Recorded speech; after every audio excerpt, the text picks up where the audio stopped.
എന്താണ് മൈഗ്രെയിൻ? എന്തൊക്കെയാണ് അതിൻ്റെ ലക്ഷണങ്ങൾ? അത് കുറയ്ക്കാനായിട്ട് എന്തൊക്കെ ടിപ്സുകൾ നിങ്ങൾക്ക് ചെയ്യാൻ പറ്റും എന്നുള്ളതാണ് ഞാൻ ഈ വീഡിയോയിൽ നിങ്ങളോട് ഷെയർ ചെയ്യാനായിട്ട് പോകുന്നത്. ഞാൻ doctor Vishnupriya, Basil's homeo hospital, Pandikkad, Malappuram ജില്ല, കോഴിക്കോട്, നടക്കാവ്.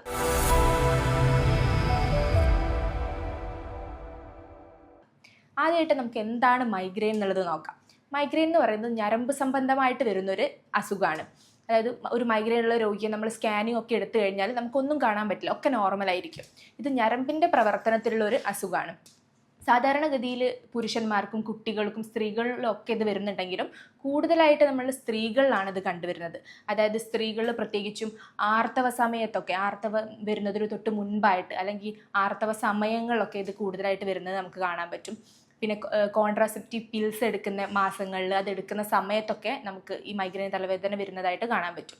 പിന്നെ പ്രധാനമായിട്ടും മൈഗ്രെയിന് പാരമ്പര്യമായിട്ട് വരാം. അതായത് ഒരു പഠനങ്ങൾ പറയുന്ന ഒരു 90% മൈഗ്രെയിൻ പേഷ്യൻസിനും ഫാമിലിയിൽ ഇതുള്ളതായിട്ട് കാണാവുന്നതാണ്. അപ്പം ജനറ്റിക് ആയിട്ട് നമുക്ക് മൈഗ്രെയിൻ വരാം.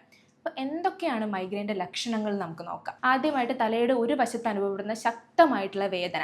അത് റൈറ്റ് സൈഡ് ആവാം അല്ലെങ്കിൽ ലെഫ്റ്റ് സൈഡ് ആവാം. ചില ആളുകൾക്ക് രണ്ട് സൈഡിലായിട്ടും കാണുന്നുണ്ട്. ഒരു തുടിക്കുന്നത് പോലെ അല്ലെങ്കിൽ താള ഇടിക്കുന്നത് പോലുള്ള ഒരു വേദന, നമ്മൾ പൾസേറ്റിംഗ് അല്ലെങ്കിൽ ത്രോബിങ് പെയിൻ എന്നൊക്കെ പറയും. പിന്നെ തലവേദന അതിശക്തമായി കഴിഞ്ഞാൽ ഓക്കാനം അല്ലെങ്കിൽ ഛർദിയൊക്കെ വരും. അധിക പേഷ്യൻസിനും ഈ ഛർദിച്ച് കഴിഞ്ഞ് കഴിഞ്ഞാൽ നല്ല ആശ്വാസം കിട്ടും. പിന്നെ വെളിച്ചത്തിലേക്ക് നോക്കാൻ പറ്റാത്തൊരവസ്ഥ വരിക, ശബ്ദം കേട്ടാൽ തലവേദന കൂടുക, അതുകൊണ്ട് ദേഷ്യം വരിക. അതുകൊണ്ട് തന്നെ മൈഗ്രെയിൻ ഉള്ള പേഷ്യൻസിന് കൂടുതലും ഒരു ഇരുണ്ട മുറിയിൽ ശാന്തമായിട്ട് ഇരിക്കുന്നതൊക്കെ ആയിരിക്കും ഇഷ്ടം. കണ്ണിന് മുന്നിൽ പ്രകാശരേഖകൾ അല്ലെങ്കിൽ മിന്നൽ പോലെയൊക്കെ കാണുക, കാഴ്ച മങ്ങുക, പിന്നെ ഒരു കറുത്ത പുള്ളികൾ പോലെ കണ്ണിന് മുന്നിൽ കാണുക, സിക്സാഗ് ലൈനുകൾ പോലെ കാണുക, പിന്നെ ശ്രദ്ധ കേന്ദ്രീകരിക്കാൻ ബുദ്ധിമുട്ട് അനുഭവപ്പെടുക. ഇങ്ങനത്തെ കുറച്ച് സിംറ്റംസ് ചില പേഷ്യൻസിൽ നമുക്ക് മൈഗ്രെയിൻ വരുന്നത് തൊട്ട് മുൻപേ ആയിട്ട് കാണാൻ പറ്റും. ഇതിനെ നമ്മൾ ഓറ എന്നാണ് പറയുന്നത്. മൈഗ്രെയിൻ ഉള്ള ഒരു പേഷ്യൻറ്റിന് പല കാരണങ്ങൾ കൊണ്ട് തലവേദന വരാം. നമ്മളിതിനെ ട്രിഗേഴ്സ് എന്ന് പറയും, അതായത് പ്രകോപനങ്ങൾ. ഈ ട്രിഗേഴ്സ് വരുന്ന സമയത്താണ് മൈഗ്രെയിൻ വരുന്നത്. സോ ഈ ട്രിഗേഴ്സ് അവോയ്ഡ് ചെയ്യാനായിട്ടാണ് നിങ്ങൾ ശ്രമിക്കേണ്ടത്. അപ്പോൾ എന്തൊക്കെയാണ് ഇതിൻ്റെ കാരണങ്ങൾ, അത് അവോയ്ഡ് ചെയ്യാനായിട്ട് നമുക്ക് ചെയ്യാൻ പറ്റുന്ന ടിപ്സുകൾ എന്തൊക്കെയാണ് നമുക്ക് നോക്കാം. അപ്പം ഒരു പ്രധാനപ്പെട്ട കാരണമാണ് സ്ട്രെസ്സ്. ഈ ചിലർക്ക് വീട്ടിലുണ്ടാകുന്ന സ്ട്രെസ് ആവാം, അല്ലെങ്കിൽ ജോലി സ്ഥലങ്ങളിൽ ഉണ്ടാകുന്ന സ്ട്രെസ് ആവാം. അപ്പോൾ ഇത് കുറയ്ക്കാനായിട്ട് പലർക്കും പല കാര്യങ്ങളായിരിക്കും ചെയ്യുന്നുണ്ടാവും. അതായത് ചിലർക്ക് മ്യൂസിക് കേട്ട് കഴിഞ്ഞാൽ സ്ട്രെസ് കുറയ്ക്കാം, ചിലർക്ക് കുറച്ച് നടക്കുന്നതാവാം. പിന്നെ അത് കൂടാതെ നമുക്ക് മെയിനായിട്ട് ചെയ്യാൻ പറ്റുന്ന കാര്യങ്ങളാണ് മെഡിറ്റേഷൻ ചെയ്യുക, പിന്നെ ബ്രീത്തിങ് എക്സസൈസ്. മെഡിറ്റേഷനും ബ്രീത്തിങ് എക്സസൈസുകളൊക്കെ ചെയ്യുന്നത് വളരെ യൂസ്ഫുള്ളാണ് ഇതിനായിട്ട്. പിന്നെ മൈഗ്രെയിൻ ഉള്ള പേഷ്യൻസിന് ഡെയിലി അറ്റ്ലീസ്റ്റ് ഒരു 20 മിനിറ്റ്സ് എങ്കിലും എക്സസൈസ് ചെയ്യുക. അത് വളരെ യൂസ്ഫുള്ളാണ്. അതായത് ഇതിൽ മെയിനായിട്ട് വരുന്നത് കഴുത്തിൻ്റെ നെക്ക് മസിൽ സ്ട്രെച്ചിങ് ആണ്. അതായത് കഴുത്ത് എല്ലാ ഭാഗത്തേക്കൊന്ന് സ്ട്രെച്ച് ചെയ്യുക. അതുപോലെ യോഗ ചെയ്യുക. ഇത് വളരെ യൂസ്ഫുള്ളാണ്. അപ്പോൾ ഒരു 20 മിനിറ്റ്സ് എങ്കിലും ഡെയിലി ഇത് ചെയ്യാനായിട്ട് നോക്കുക. പിന്നെ അടുത്തായിട്ട് ഭക്ഷണം ഒഴിവാക്കാതിരിക്കുക. കൃത്യസമയത്ത് ഭക്ഷണം കഴിക്കുക.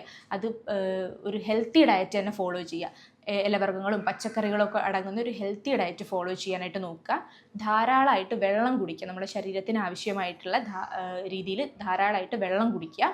ഒരു ഡീഹൈഡ്രേഷൻ വന്നാൽ തന്നെ അത് ട്രിഗർ ചെയ്ത് മൈഗ്രെയിൻ വരാം. ചില ആഹാര സാധനങ്ങൾ കഴിച്ചു കഴിഞ്ഞാൽ മൈഗ്രെയിൻ വരും. മെയിനായിട്ട് ചീസ്, ചോക്ലേറ്റ്, ബേക്കറി ഐറ്റംസ്, അതായത് മധുര പലഹാരങ്ങളൊക്കെ. പിന്നെ MSG ഫുഡ്, അജിനോമോട്ടോ ഒക്കെ അടങ്ങിയിട്ടുള്ള ഹോട്ടൽ ഫുഡ് സ്ഥിരമായിട്ട് കഴിക്കുന്നത് കൊണ്ട്. പിന്നെ കോഫി, ടീ ഒക്കെ. എല്ലാവർക്കും ഇതിൽ ഒരേ ഫുഡ് ആയിരിക്കണം എന്നില്ല ട്രിഗർ ആവുന്നത്. പലർക്കും പല ഫുഡായിരിക്കും. അപ്പോൾ നമുക്ക് പൊതുവായിട്ടൊന്നും പറയാൻ പറ്റില്ല. അപ്പോൾ നിങ്ങൾക്ക് ഇതിൽ ഏത് കഴിക്കുമ്പോഴാണ് തലവേദന മൈഗ്രെയിൻ വരുന്നത് എന്ന് നോക്കിയിട്ട് അത് മെയിനായിട്ട് അവോയ്ഡ് ചെയ്യാൻ നോക്കുക. പിന്നെ മദ്യപിക്കുന്നവരാണെങ്കിൽ കഴിവതും അത് ഒഴിവാക്കാനായിട്ട് നോക്കുക. അപ്പോൾ ഇതൊക്കെയാണ് ഫുഡിൽ വരുന്ന ടിപ്സുകൾ എന്ന് പറയുന്നത്. അടുത്തതായിട്ട് വരുന്നതാണ് ഉറക്കമില്ലായ്മ അല്ലെങ്കിൽ ഉറക്കക്കുറവോ അല്ലെങ്കിൽ അധിക ഉറക്കമൊക്കെ മൈഗ്രെയിന് കാരണമാവും. അപ്പോൾ കറക്റ്റ് ടൈമിൽ ഉറങ്ങാനായിട്ട് നോക്കുക. പിന്നെ ഒരു 7 hours സ്ലീപ്പ് എന്തായാലും ഫോളോ ചെയ്യാനായിട്ട് ശ്രദ്ധിക്കുക. അടുത്തായിട്ടെന്ന് പറയുന്നത് ലൈറ്റും സൗണ്ടുമാണ്. ഒത്തിരി പേഷ്യൻസ് വന്നിട്ട് പറയും, ഡോക്ടറെ നല്ല വെയിലത്ത് പോയി കഴിഞ്ഞാൽ മൈഗ്രെയിൻ വരുന്നു എന്നുള്ളത്. അതായത് ബ്രൈറ്റ് ആയിട്ടുള്ള സൺലൈറ്റ്, പിന്നെ നല്ല സൗണ്ട് കേട്ട് കഴിഞ്ഞാൽ, പിന്നെ നമ്മുടെ മൊബൈൽ സ്ക്രീനിൻ്റെ ഗ്ലെയർ ഒക്കെ കൊണ്ട് നമുക്ക് മൈഗ്രെയിൻ വരാം. അപ്പോൾ അങ്ങനത്തെ കാര്യങ്ങളൊന്ന് ശ്രദ്ധിച്ച് കുറയ്ക്കാനായിട്ട് നോക്കുക. പിന്നെ വളരെ ഇമ്പോർട്ടൻ്റ് ആയിട്ടുള്ള ഒരു കാര്യമാണ് സ്ക്രീൻ ടൈം. മൈഗ്രെയിൻ പേഷ്യൻസിന് ഫിസിക്കൽ സ്ട്രെയിനും മെൻ്റൽ സ്ട്രെയിനും പോലെ തന്നെ ഇമ്പോർട്ടൻ്റ് ആയിട്ടാണ് ഉള്ള കാര്യമാണ് ഐ സ്ട്രെയിൻ എന്ന് പറയുന്നത്.